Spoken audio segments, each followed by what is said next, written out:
ബീഹാറിലെ തെരഞ്ഞെടുപ്പ് ഫലം പ്രധാനമന്ത്രി നരേന്ദ്രമോദിജിയുടെയും ശ്രീ നിതീഷ് കുമാറിന്റെയും ജനപക്ഷ നയങ്ങൾക്ക് ലഭിച്ചിട്ടുള്ള അംഗീകാരമാണ്. ഈ തെരഞ്ഞെടുപ്പിൽ എല്ലാ വിഭാഗം ജനങ്ങളും, സ്ത്രീകൾ, കർഷകർ, യുവാക്കൾ, അങ്ങനെ എല്ലാ ജനവിഭാഗം ജനങ്ങളും വലിയ തോതിൽ ദേശീയ ജനാധിപത്യ സഖ്യത്തിനും ഭാരതീയ ജനതാ പാർട്ടിക്കും അനുകൂലമായിട്ട് വോട്ട് രേഖപ്പെടുത്തിയതിന്റെ പ്രതിഫലനമാണ് തെരഞ്ഞെടുപ്പിൽ കണ്ടത്. മാധ്യമങ്ങൾ റിപ്പോർട്ട് ചെയ്തതുപോലെ സ്ത്രീകൾ വലിയ തോതിൽ വോട്ട് ചെയ്തു എന്ന് റിപ്പോർട്ട് ചെയ്തതുപോലെയുള്ള ഒരു തെരഞ്ഞെടുപ്പാണ് ഈ കഴിഞ്ഞത്. സ്ത്രീകളുടെ പിന്തുണ നരേന്ദ്രമോദിക്കും ദേശീയ ജനാധിപത്യ സഖ്യത്തിനും ഇപ്പോഴും നിലനിൽക്കുന്നു വലിയ തോതിൽ എന്നുള്ളത് വ്യക്തമാവുകയാണ്. ഈ തെരഞ്ഞെടുപ്പിൽ എല്ലാ പാർട്ടികളും മാനിഫെസ്റ്റോകൾ ഇറക്കി വാഗ്ദാനങ്ങൾ നൽകി. പക്ഷേ നരേന്ദ്രമോദി നൽകുന്ന വാഗ്ദാനങ്ങൾ പാലിക്കപ്പെടുന്നതാണ് എന്ന് ജനങ്ങൾക്ക് ബോധ്യമുള്ളതുകൊണ്ടാണ് ആ വാഗ്ദാനങ്ങൾ, പ്രാവർത്തികമാകുന്ന വാഗ്ദാനങ്ങൾ സ്വീകരിച്ചുകൊണ്ട് ജനങ്ങൾ അനുകൂലമായിട്ട് വോട്ട് രേഖപ്പെടുത്തിയത്. അതോടൊപ്പം പ്രതിപക്ഷ നേതാവ് ശ്രീ രാഹുൽ ഗാന്ധി അദ്ദേഹം ഉയർത്തിയിട്ടുള്ള വ്യാജ ആരോപണങ്ങൾ, ആ വ്യാജ ആരോപണങ്ങളെ മുഖവിലക്ക് ജനങ്ങൾ എടുക്കുന്നില്ല എന്നുള്ളതും ഈ തെരഞ്ഞെടുപ്പ് വ്യക്തമാക്കുന്നു.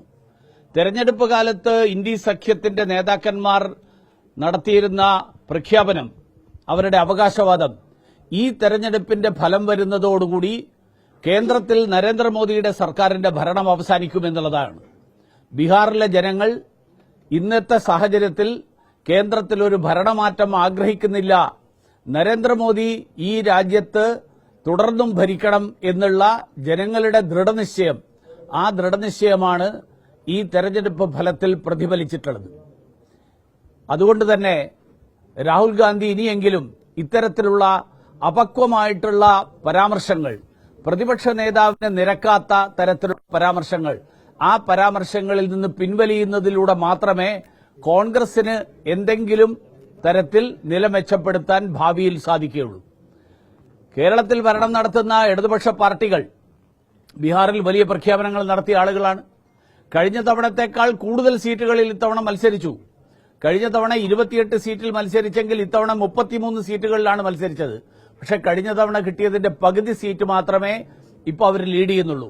അതുപോലും CPMLന്റെ ബലത്തിലാണ് അവർക്ക് ലഭിച്ചിട്ടുള്ളത്. ബിനോയ് വിശ്വത്തിന്റെയും MA ബേബിയുടെയും പാർട്ടികൾക്ക് പച്ച തൊടാൻ കഴിഞ്ഞിട്ടില്ല എന്നുള്ളത് ബീഹാറിലെ ജനങ്ങൾ ആരെയാണ് വിശ്വസിക്കുന്നത് എന്നുള്ളത് വ്യക്തമാക്കുകയാണ്. കേരളത്തിൽ തദ്ദേശ സ്വയംഭരണ സ്ഥാപനങ്ങളിലേക്കുള്ള തെരഞ്ഞെടുപ്പ് നടക്കാൻ പോകുന്ന ഈ ഘട്ടത്തിൽ ഈ വിജയം ഭാരതീയ ജനതാ പാർട്ടിക്കും ദേശീയ ജനാധിപത്യ സഖ്യത്തിനും കേരളത്തിൽ വലിയ ഊർജ്ജം നൽകുന്ന വിജയമാണ്. വികസനം ആഗ്രഹിക്കുന്ന ജനങ്ങൾ ഏത് ദിശയിൽ ചിന്തിക്കുന്നു എന്നുള്ളത് കൂടി വ്യക്തമാക്കുന്നതാണ് ഈ തെരഞ്ഞെടുപ്പ്. രാജ്യത്തിന്റെ വികസനം, നാടിന്റെ വികസനത്തോടൊപ്പം കേരളത്തിന്റെ വികസനം, വികസിത കേരളം എന്നുള്ള മുദ്രാവാക്യം ഭാരതീയ ജനതാ പാർട്ടിയും ദേശീയ ജനാധിപത്യ സഖ്യവും ഉയർത്തുന്ന തെരഞ്ഞെടുപ്പാണ് തദ്ദേശ സ്വയംഭരണ സ്ഥാപനങ്ങളിലേക്ക് നടക്കാൻ പോകുന്നത്. വികസനം ആഗ്രഹിക്കുന്ന ബീഹാറിലെ ജനങ്ങൾ ആരെ സ്വീകരിച്ചു എന്നുള്ളത് തീർച്ചയായിട്ടും കേരളത്തിലെ ജനങ്ങളും അത് ഒരു മാർഗനിർദ്ദേശമായിട്ട്, ഒരു മാർഗരേഖയായിട്ട് കണക്കാക്കുമെന്നുള്ള ശുഭാപ്തി വിശ്വാസമാണ് ഞങ്ങൾക്ക് ഈ ഘട്ടത്തിൽ പറയാനുള്ളത്.